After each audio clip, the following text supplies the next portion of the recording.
Welcome to a special episode of The Unusual Suspects as we recap an unusual event. Last night it was no personality versus no policy as Florida Governor Ron DeSantis took on California Governor Gavin Newsom in the DeSantis versus Newsom, the great red versus blue state debate. And joining me today, we have several of our usual unusual suspects, and we have a new person to my right. We have Connor from the Valuetainment. What is it that you do? Staff writing. Staff writing. VT.com. VT.com. Next to him, we have a new unusual suspect, Humberto. Humberto, why don't you introduce yourself to the camera and tell the audience at home a little bit about you? Recently, came here 2 months ago. I'm a Chile national. I do distribution, so I post things on the internet. I have a few YouTube awards under my belt, and I'm into politics. That is Humberto. To Humberto's right, we have the super humanoid computer person, Brandon Aceto. What's up? What's up? And to his right, we have Shane, who is Connor's partner in crime. What do you do here at Valuetainment, Shane? I also write at VT.com.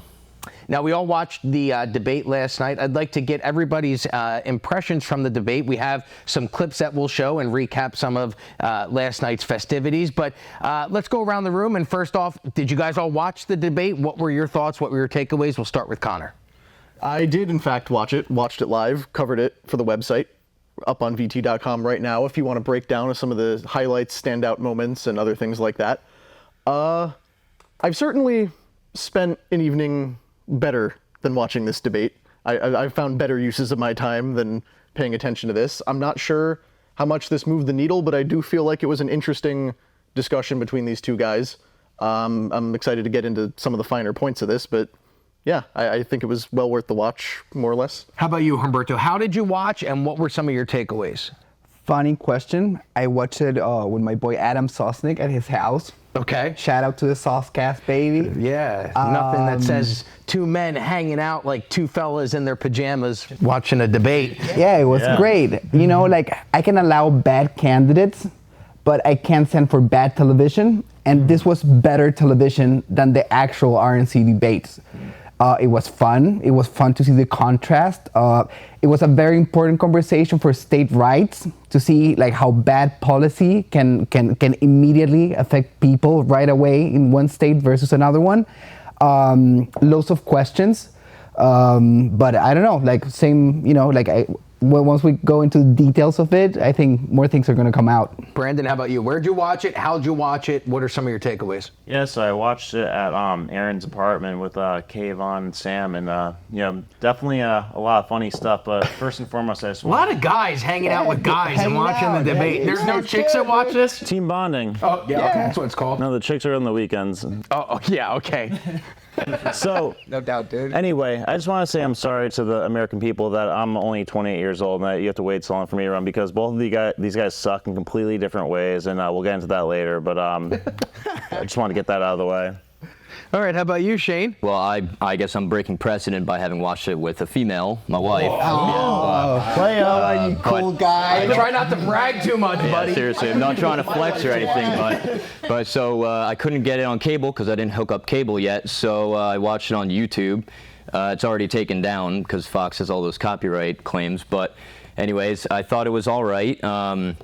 There were some interesting points. It was funny how at the end Newsom wanted to drag it longer, and I was like, oh God, seriously, we're going to be here for another half hour. But I was covering it for social media reactions because Connor was just recapping it.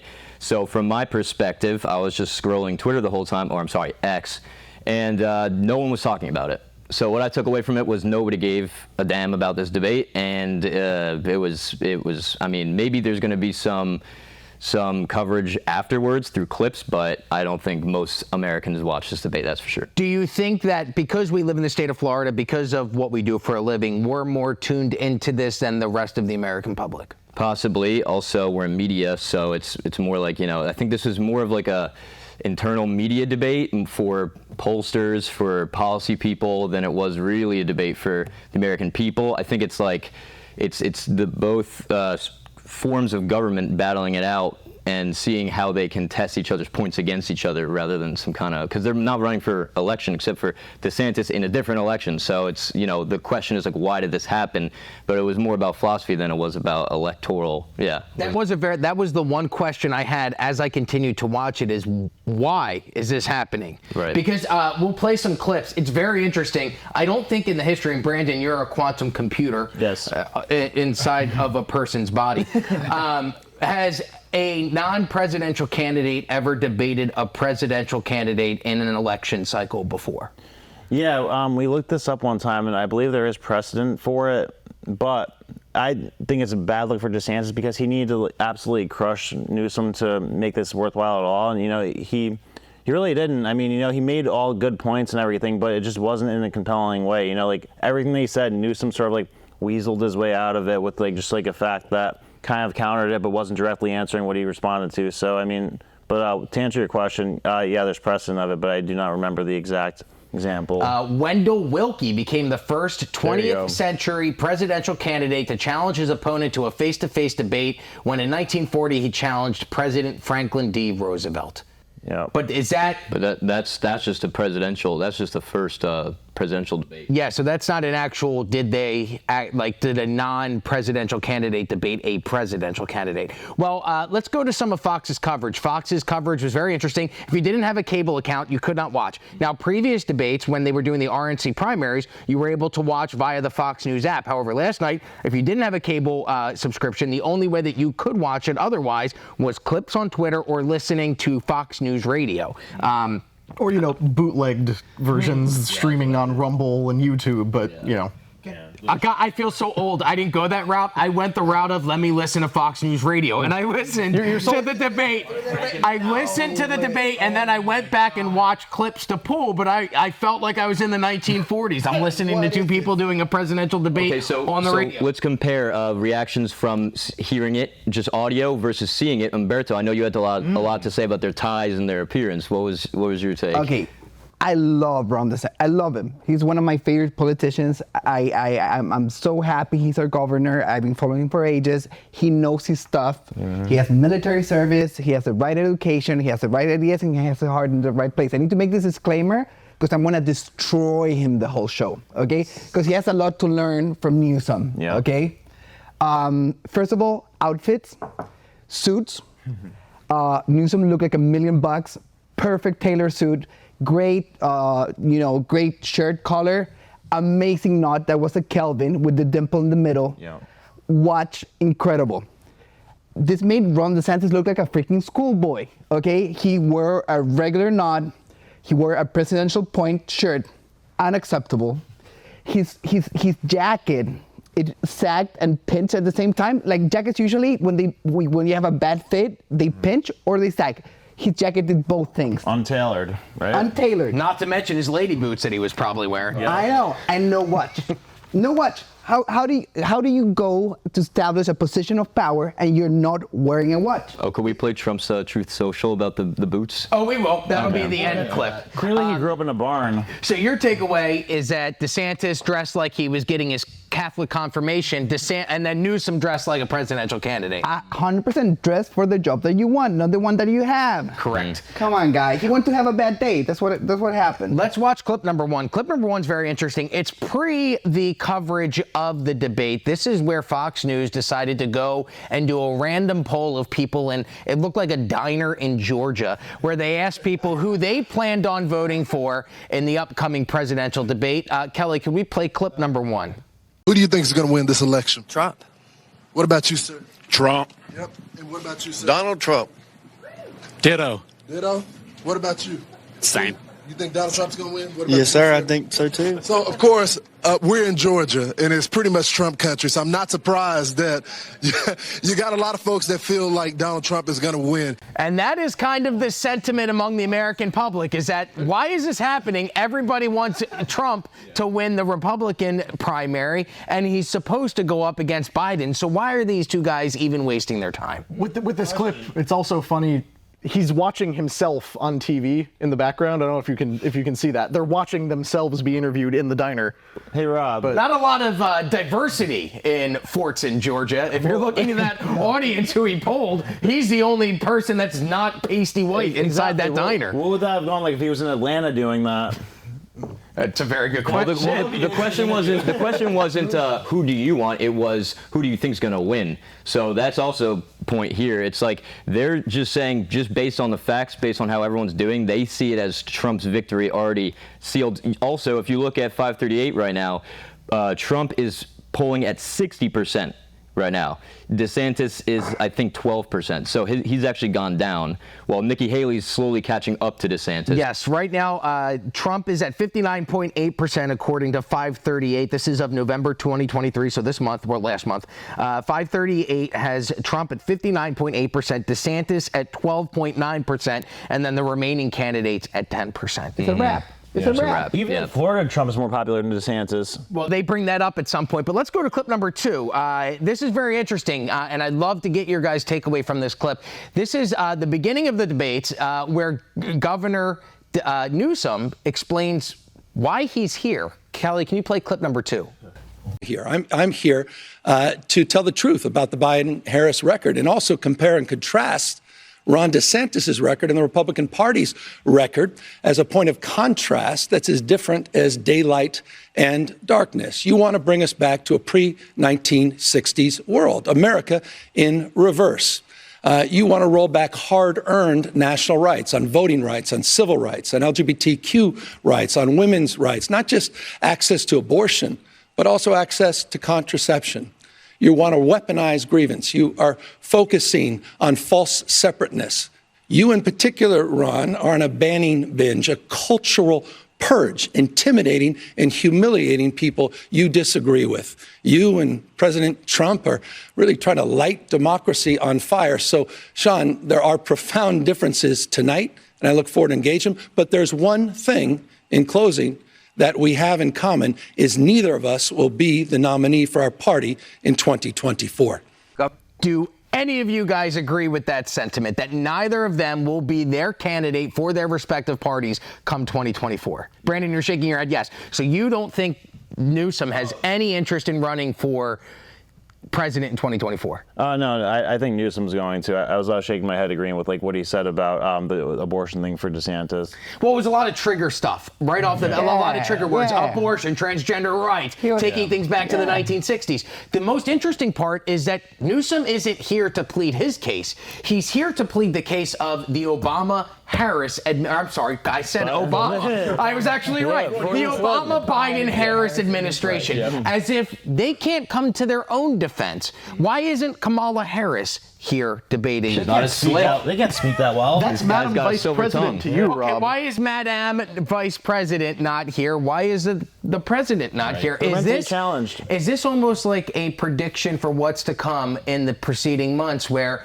Biden's not going to be out there debating himself? We don't trust Kamala Harris to go out there and debate her on her own behalf. Is Newsom, are they going to try and trot Newsom out in presidential debates to fight for Biden and Harris? Can I make a point about this? Yes.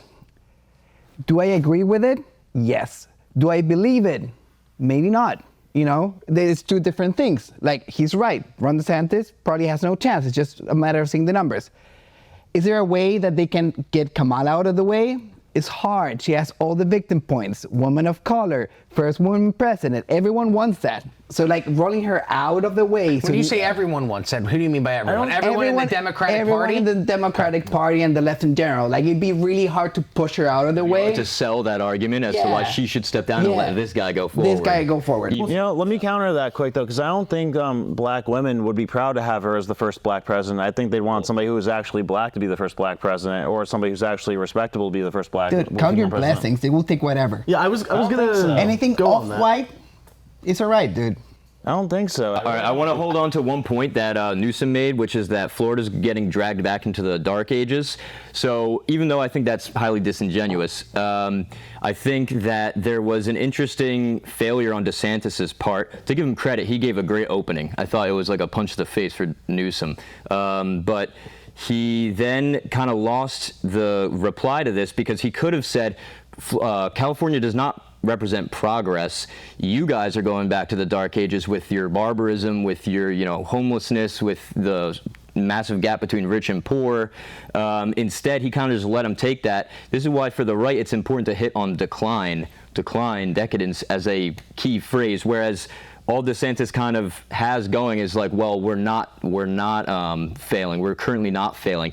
This article I read from Politico made a really good argument.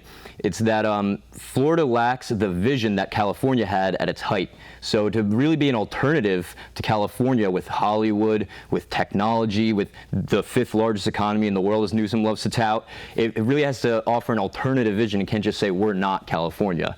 And then one more thing. California lost a House seat for the first time in its 173rd year history.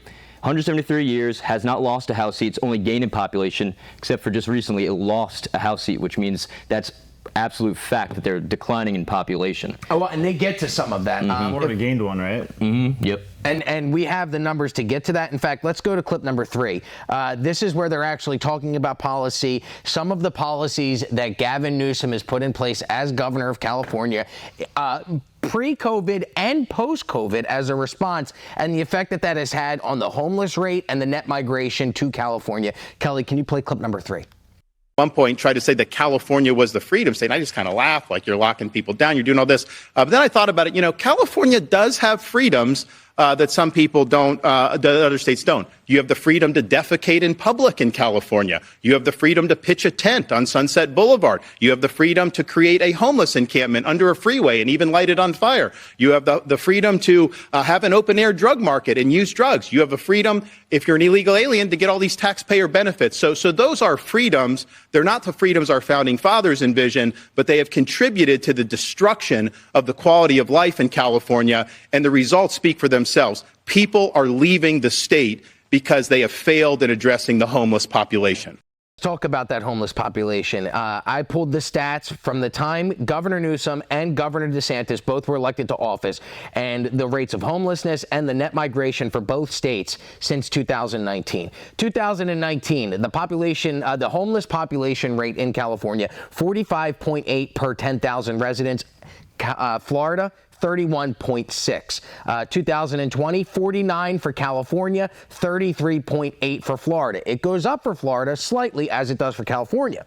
California in 2021, the homeless rate 54.8% per 10,000 residents. Florida 34.5 per 10,000 residents, and in 2022, 59.6 per 10,000 residents in California are homeless, as opposed to 35.8% of 10,000 residents in Florida. Almost double the amount of homeless in California as opposed to Florida. When it comes to the net migration, which is a big talking point, people fleeing California and coming to Florida, or fleeing California just to get out of the state, the numbers don't lie.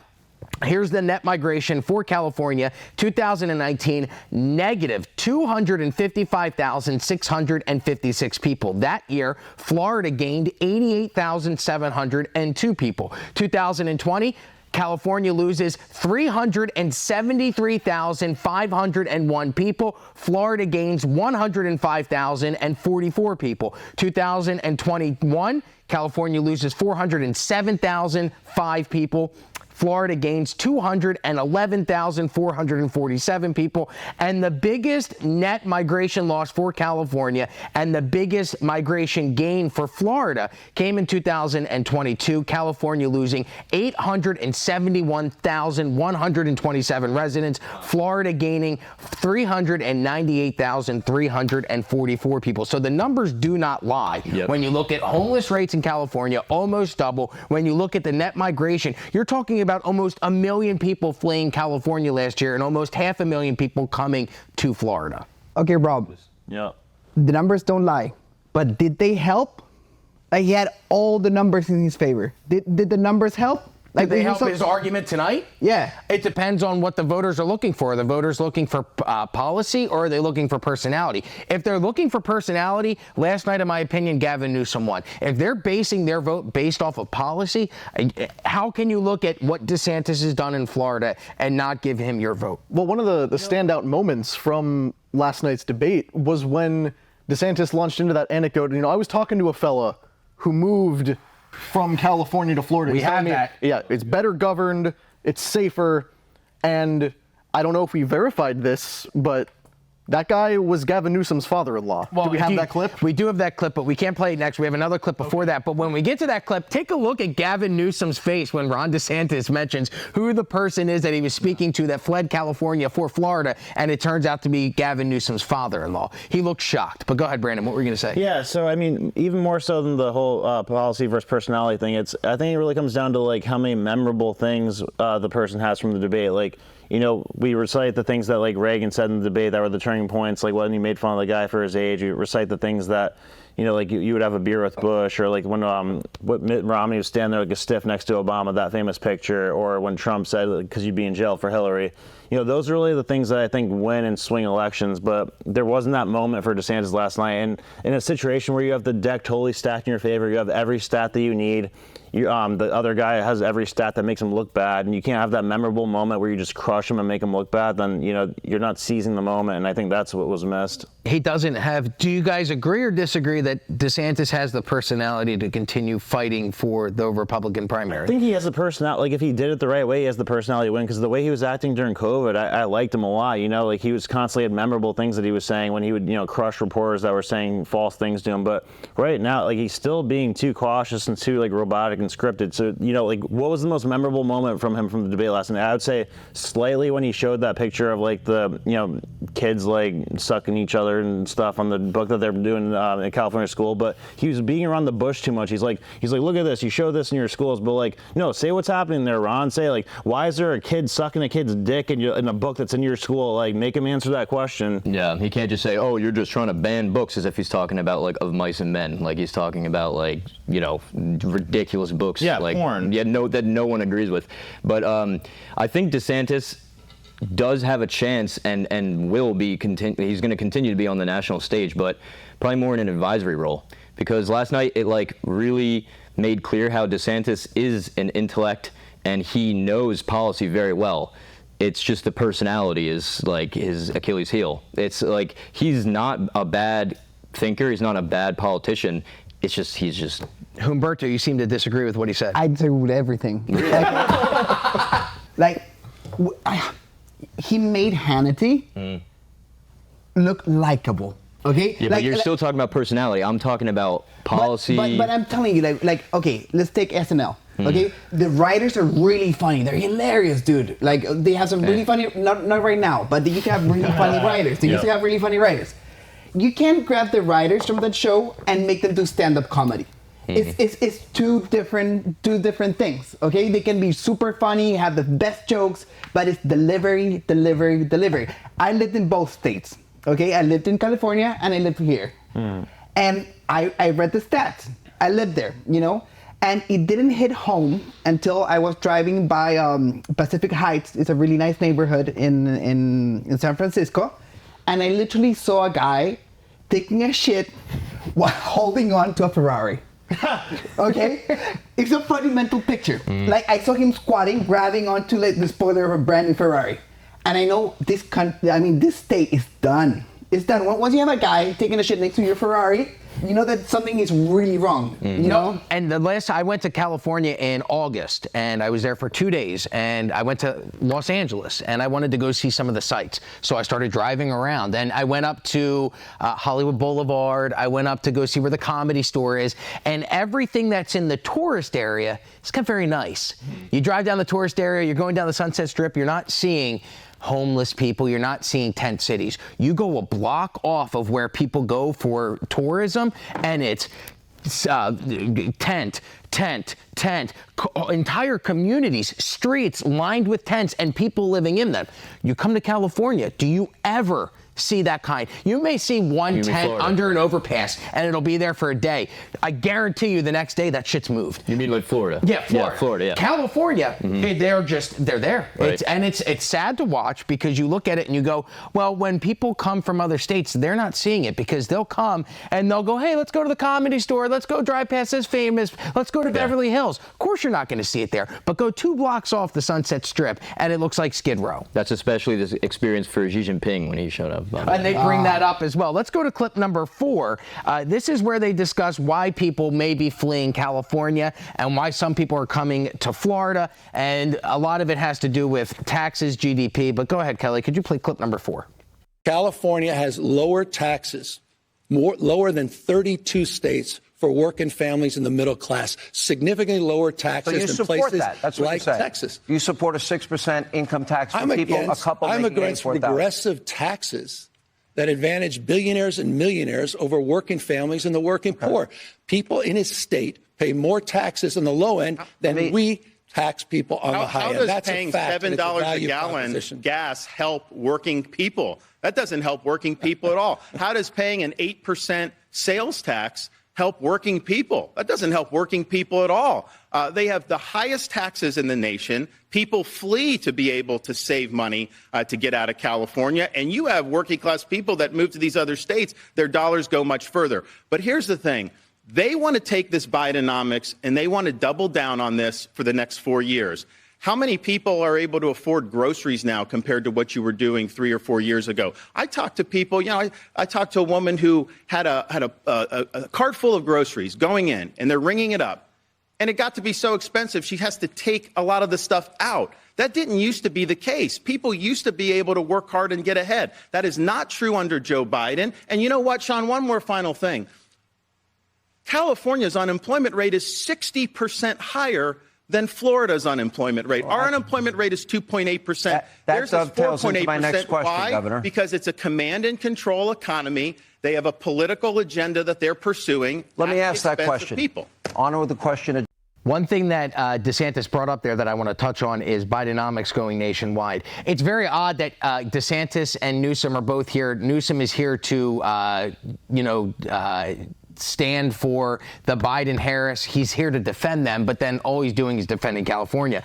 But according to CBS News, Americans need an additional $11,434 in October of this year to live the same lifestyle that they were living in January of 2021 due to inflation and Bidenomics. Yeah. So you need to make almost more than 10 grand a year to live the same way that you lived 2 years previously. Brandon, go ahead. Yeah, something that was super, super disingenuous that Newsom kept saying throughout the whole night. Whenever he would tout the Bidenomics thing, he would say, oh, yeah, but we've had more jobs created than all 3 Republican administrations combined for the last 3 Republicans. But they're counting the jobs that were regained after COVID, after the unemployment rate hit 20%, then it went back down to 3%. So he's claiming all those jobs as Biden gained jobs. So that's BS. And then he's saying, oh, the CHIPS Act, yeah, the one of the greatest bills ever, did all this and that for the country. That originated with the Trump administration, but nobody talks about that. And I don't know why dipshit DeSantis didn't bring that up. But oh, wow, dipshit DeSantis. You should be writing nicknames for the Trump campaign.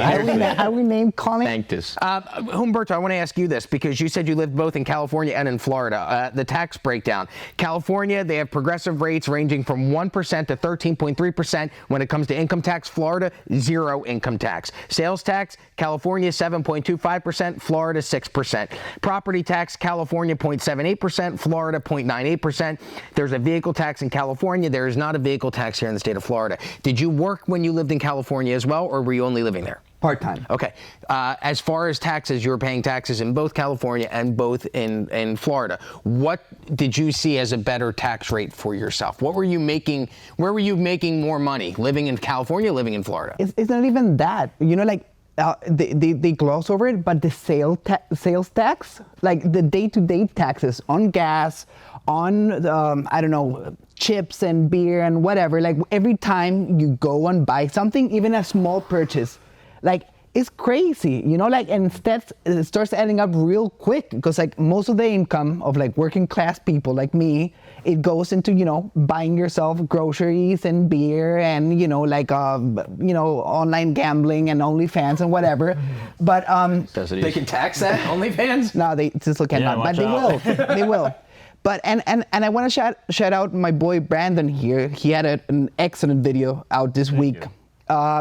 And the way they're measuring this, it's incredibly unfair because they're comparing their numbers to when the disaster happened. They're comparing their numbers to 2 years ago, So it looks great on paper. They're creating jobs because they had everyone locked down. And Brandon, to your video's point, so did you catch last night that Newsom made the same bullshit point that Biden did, that, oh, the only reason why prices are still high is because of price gouging, he said. Yeah, about the oh oil my companies. God. Yeah. So, yeah, Let's explain that, yeah. No, you. Yeah, no, so things are always going to be a higher price in California because if you look at a railway map of the U.S., it's like a ton of railways in the east of the Rocky Mountains, and then west of it, obviously, there's like 3 railways that go through the mountains because you have to dig a fucking railway through the entire like mountain. So it's more expensive to transport stuff over there. But that's a big reason why it's so detrimental that they're like aggressive towards businesses. They're like not business friendly, because when you have a situation like that, you need to produce a lot of stuff like in California, which isn't happening because it's such an unfriendly place towards businesses. So, you know, it's a compounding effect between prices naturally being high because of the factors of it being more expensive to transport stuff there and it not being a friendly place to open a new business. So basically, our point is that Biden and Newsom are going with this new talking point that it's not their fault, it's not their regulations, their policies, their environmental rules and all that that's causing prices to go up. Actually, it's the companies being greedy and jacking up their prices. And DeSantis is like, then why doesn't that happen everywhere else? Why doesn't that happen in Florida? That's a complete nonsense idea, because companies are always competing with each other to lower prices as much as possible. Every school of economics agrees with that, even Marxism. Everyone agrees that companies will always make prices as low as possible to remain in competition. Price gouging is not a thing unless there's a total monopoly, and there's not in oil because there's all the other oil companies. So. Yeah, they try to say gas stations are price gouging. They only make like 7-cent margins on selling gas. What were you going to say, Connor? I was just going to bring that up because we were talking about the elevated sales tax. You're paying an elevated sales tax on things that are already more expensive than everywhere else. So the sales tax you have to pay when you buy things like gas, groceries, all of Humberto's other stuff that he brought up that people are apparently spending money on. I'm joking, by the way. You're paying more for more sales tax on already more expensive goods. Mm-hmm. So that's why, or at least part of why people are leaving, because you just can't afford to live there anymore. But we're agreeing too much. And one thing I need to bring up to put this on a level, like inflation works on a national scale. Like it's federal policies that bring up or down inflation. So to Newsom's point, look, playing devil's advocate here, you can't really tell that things are cheaper here because inflation is so high. Like Ron DeSantis is doing a great job. And the tax policy here is one of the best of the countries. But things at a nationwide, like at a federal level, are getting so expensive that we can't really see, like day to day, like how good the policies are here, because everything is up, you know? And to add to that, it's also Republicans' fault that inflation is occurring. It's not just Bidenomics. Bidenomics is just adding to it. But Trump and the Republicans, especially Paul Ryan's House in 2017, passing the Tax Cut Act without curbing spending means that the government was in a deficit that whole time, which just added to the debt. So the inflation is from all this national debt that began under Bush, a Republican, was added to by Obama, was added to by Trump. It's like really a bipartisan contribution to our Can I counter that? Sorry. So when if it's okay to have debt like that when you're producing at a higher level, which like was the case when you tax cut companies, they produce more stuff, but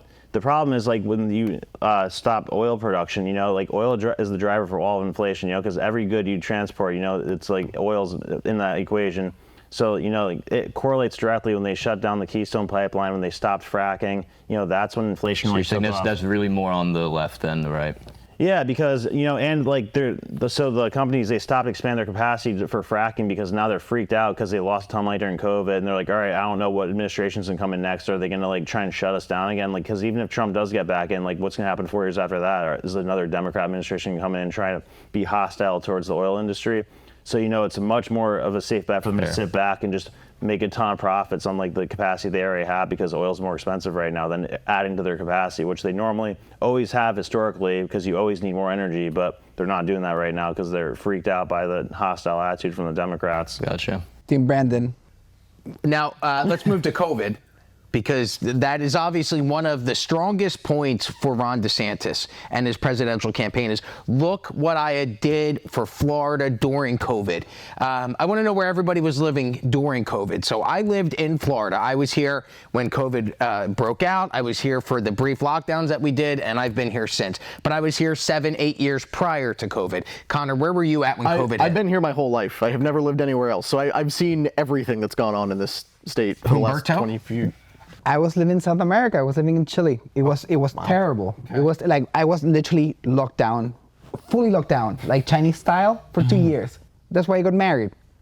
How about you, Brandon? Connecticut, so pretty much like California. Okay, lockdown, and then you, Shane. I was in D.C., and D.C. got so bad that I moved home back to New Jersey, which was comparatively less worse. But it was still terrible. I had family in New Jersey that started referring to it as New Germany because of the lockdowns. Yeah. Let's play clip number 5, where they get into the lockdowns, and DeSantis explains how the lockdowns were part of the reason why people started fleeing California. Clip number 5, Kelly. Governor, what's going on?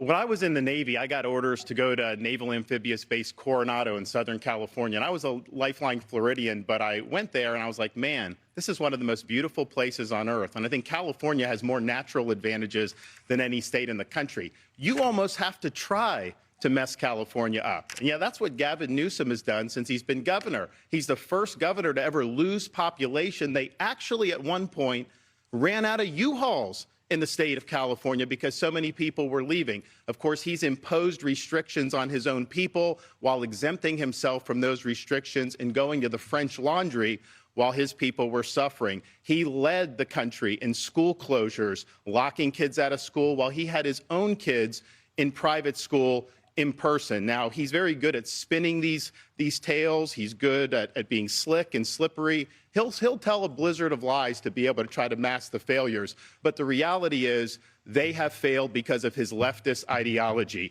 And the choice for America is this. What Biden and Harris and Newsom want to do is take the California model and do that nationally. In Florida, we showed that conservative principles work. This country must choose freedom over failure. Now, when it comes to lockdowns, just the actual lockdowns that were implemented in response to COVID, California implemented a statewide stay-at-home order on March 19th of 2020. It restricted most non-essential businesses and activities. That order remained in place until January 28th of 2021. Florida never implemented a statewide stay-at-home order. Instead, the state relied on more targeted measures, such as closures of specific businesses or activities in areas with high COVID transmission rates. DeSantis brought up the students and the effects of lockdown on some of them. California schools were closed for an average of 197 days during the COVID-19 pandemic. Florida schools were closed for an average of 53 days. So the schools in Florida stayed closed almost 4 times longer than the schools in Florida.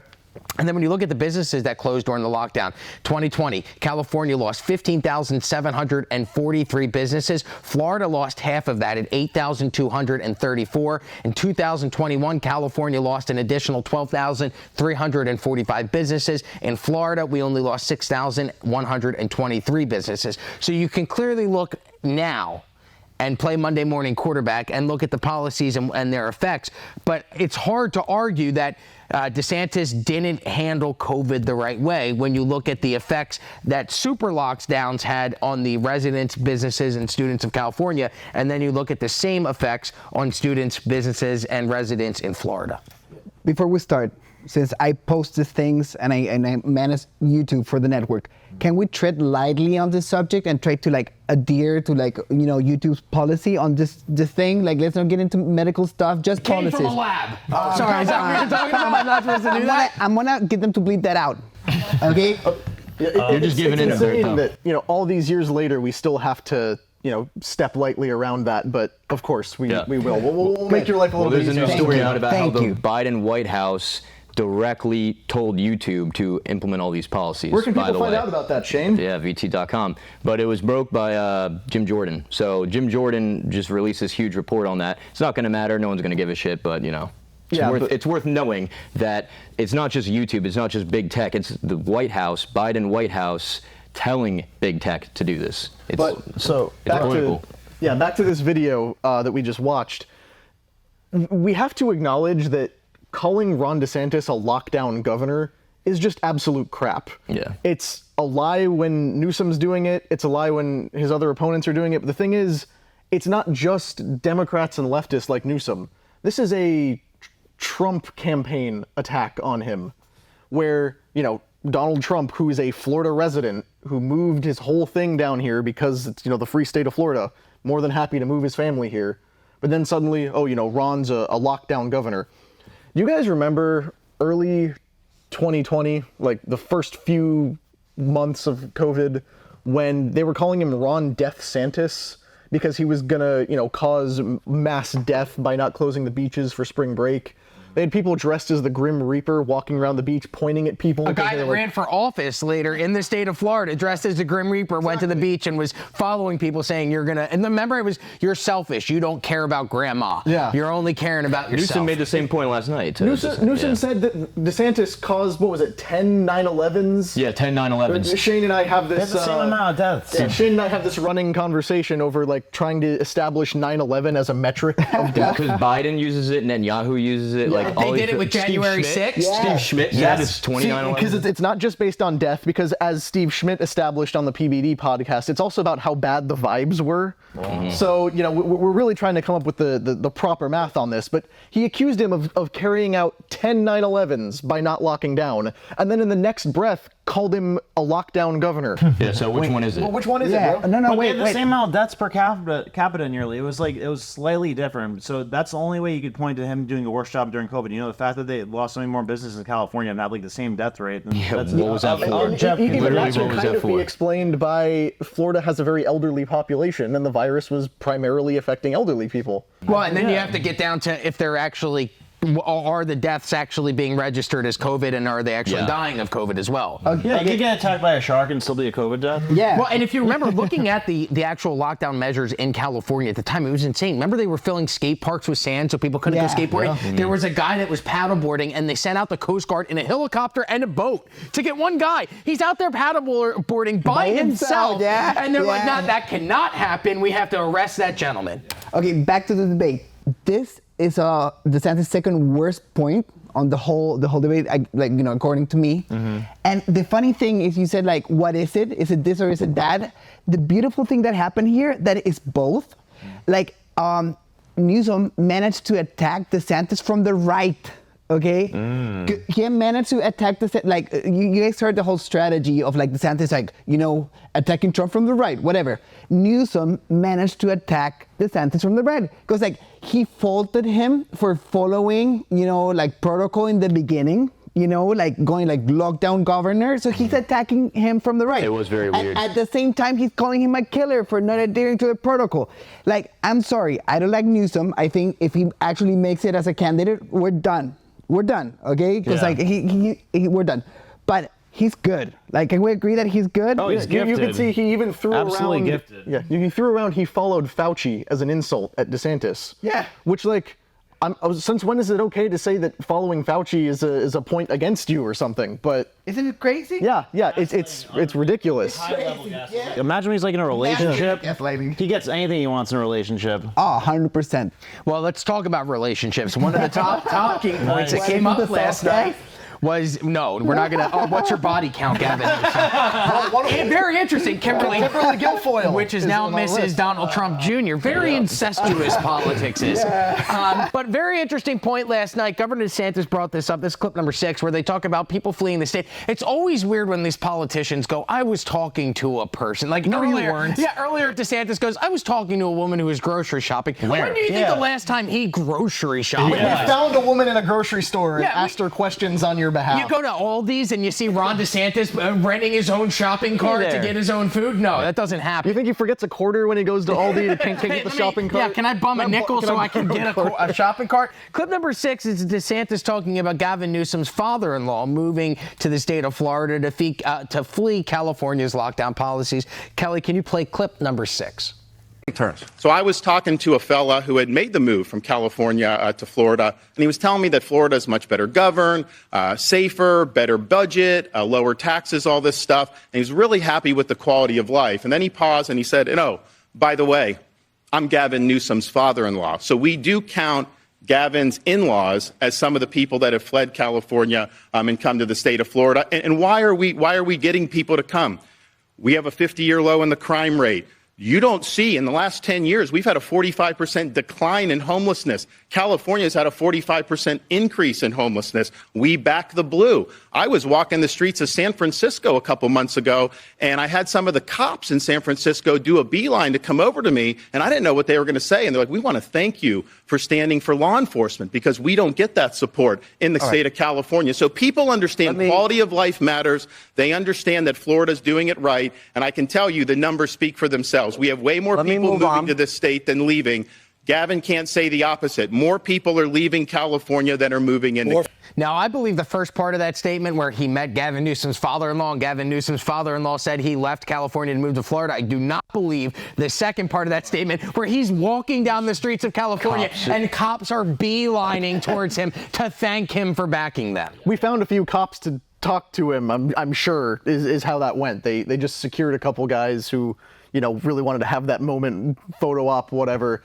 But yeah, I'm sure they went out of their way to find Gavin Newsom's in-laws because that is a ridiculous thing for Newsom to not even acknowledge. His own family members aren't comfortable living under his jurisdiction. Go ahead, Humberto. This was DeSantis' best moment. It showed good research, good delivery, and if Gavin Newsom wasn't doing politics, he should be in porn. Literally. He should be doing porn. Because if you look at his expressions, when he's taking a pounding, the guy can't really take a pounding, dude. It's unbelievable. And on the opposite side of the spectrum, our boy DeSantis, he couldn't even make it in OnlyFans.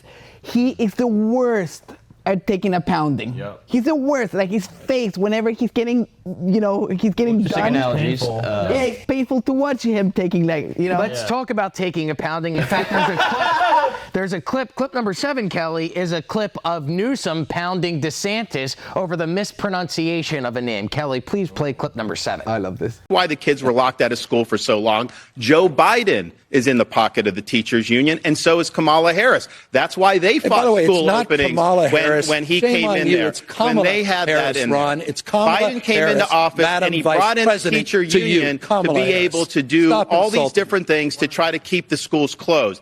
So he is so brave. He's so brave. Gavin Newsom. We need him to defend everybody. I'd be like, no, it's Kamala. I don't understand. So we've been saying it wrong all this time. It's not Kamala? Now, I'll just put it out there. I have never aggressively defended a woman like that who I wasn't in a romantic relationship with. Make of that what you will. But it's a ridiculous point to go after him for. Because remember there was a whole point where nobody could figure out how her name was supposed to be pronounced. All we could figure out was that Kamala is probably correct, Kamala's okay, Kamala is racist. That was the whole thing back in 2020, 21. But why is this a point he thought was like a dunk on you? Oh, Madam Vice President to you. Yeah. To us plebs, who might as well call him that. And the hypocrisy on this. 2 weeks ago, MSNBC, it was, what was her name? I think Donna Brazile. I'm mispronouncing that as well. Donna Brazile, mispronouncing Vivek's name as well. When they were running, everyone made this point. Everyone and their mother. It's not a common name. It's not a common name. Yeah. But they pronounce Vivek. Is it Vivek? Yeah. No, it's Vivek. Vivek? Yeah, and everyone's saying Vivek or Vivek. I like the guy though. Yeah, I like him, but notice he's never yelled at anybody for saying it wrong. Mm-hmm. Yeah, because that's an asshole thing to do. That whole thing. I have a weird name.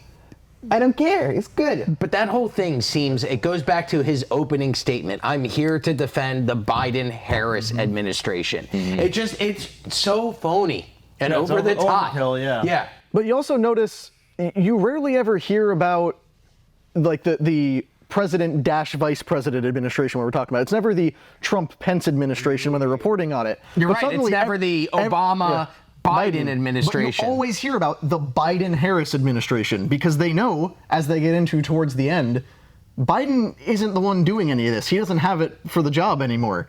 So they gotta loop her in, and it really. Harris either. It's just an incorporated, Biden-Harris Inc., but where it's just 100 faceless bureaucrats behind them. She's so important to the brand that they they always have to tie her in to give her the credit. Newsom did have some good shots at DeSantis. Clip number 8, Kelly, if you can play this. This is Newsom going after DeSantis for his failing poll numbers and calling him a Trump-light wannabe.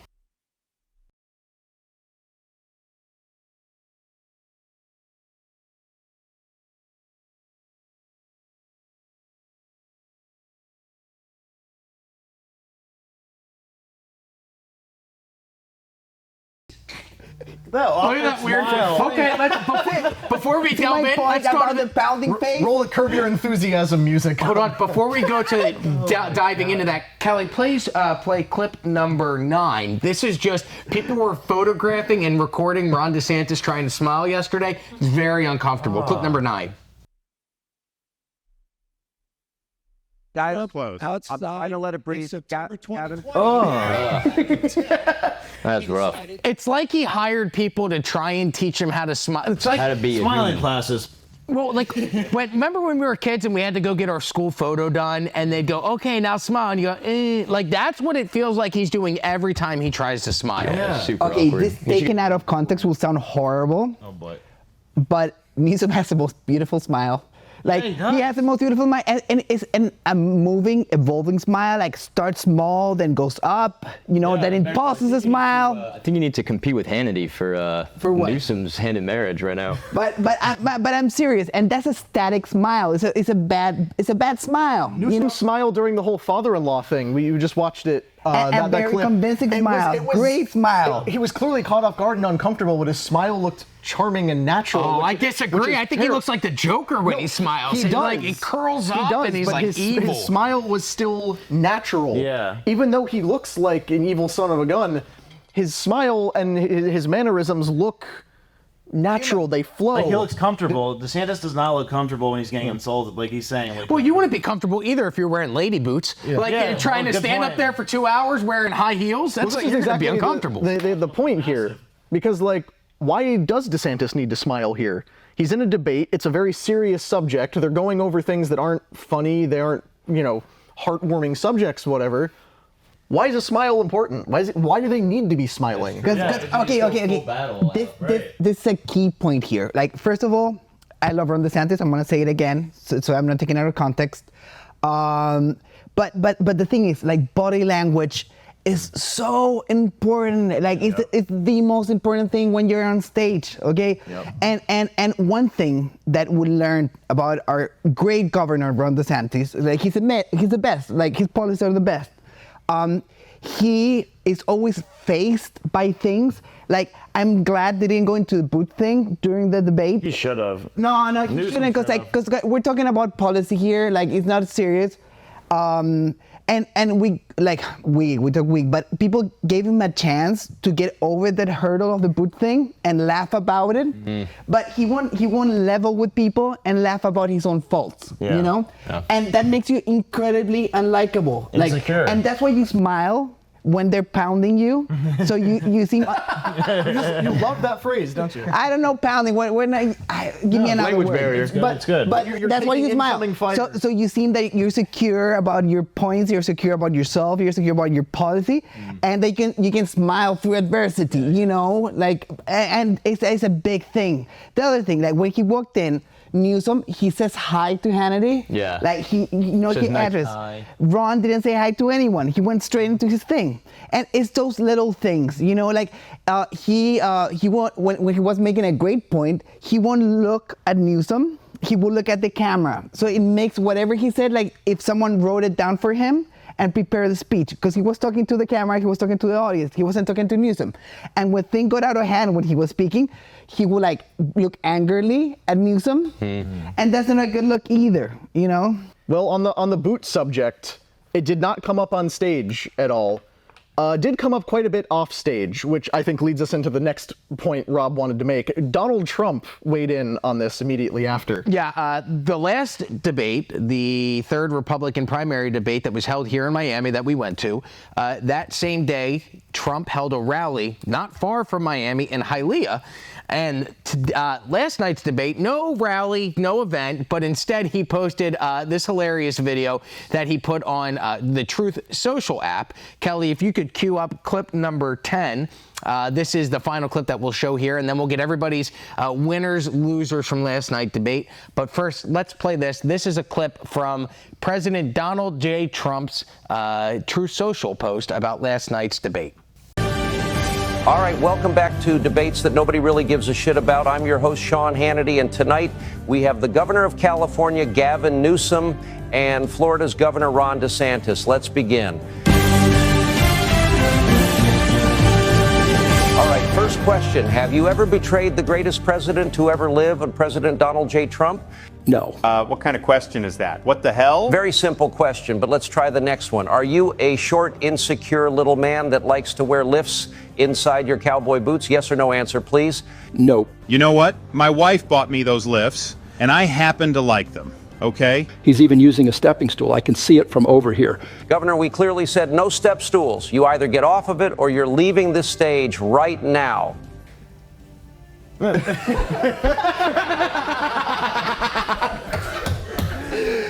You should have took Pat's boots.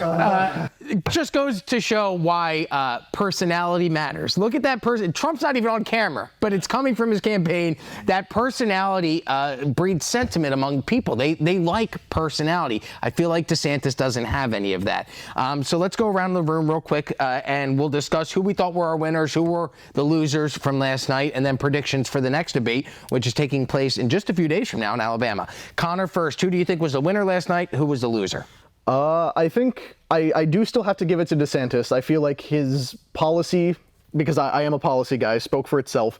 Problem is, I don't think it moved the needle on anything. I don't think it's going to help him necessarily pull ahead. I don't think it's going to knock Newsom down a couple pegs. I think they just further entrenched in their own positions, and that's pretty much where it's going to stay. So you're saying DeSantis winner, loser, the American public? More or less, okay. yeah. Humberto. Oof. That's a tough one.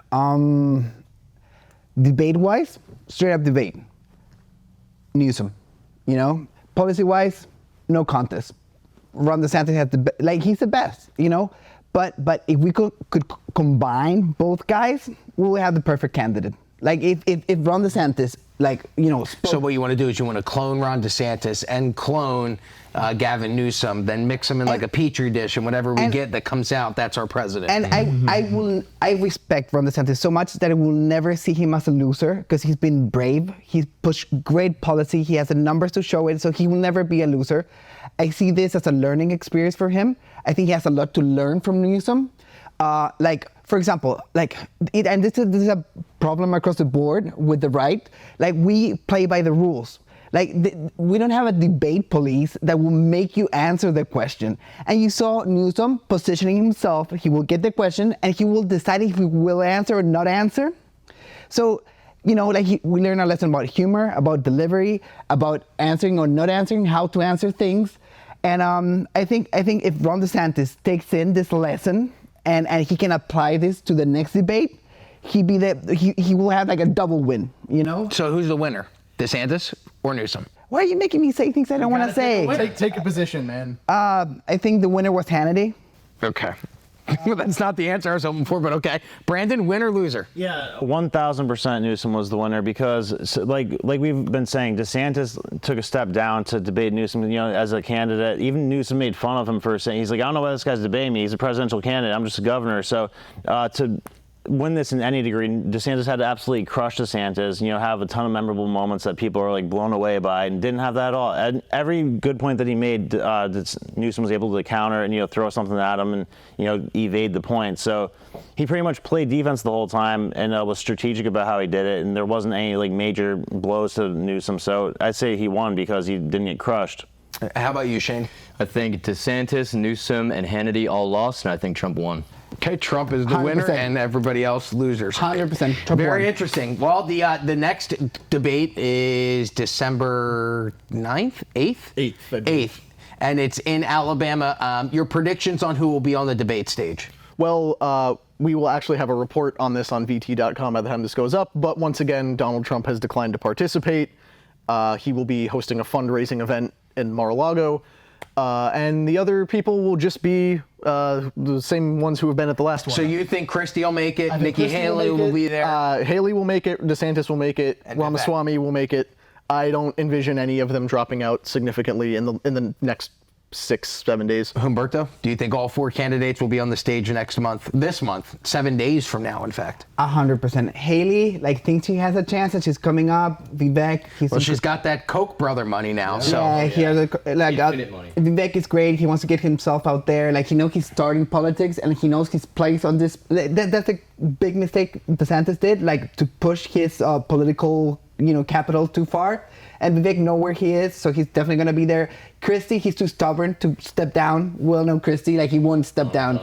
And that's it. They're all going to be there, and it's going to be bad television. Brandon, your predictions for the debate 1 week from today? Yeah, I think it'll be DeSantis, Haley, and Vivek. I don't think Christie makes it. You think Christie's out? Yeah, it's ridiculous. Polling numbers or finances? Well, I know that. Polling numbers. Yeah. I was going to say, sorry, the RNC said that it's going to have much stricter rules on who's allowed to debate.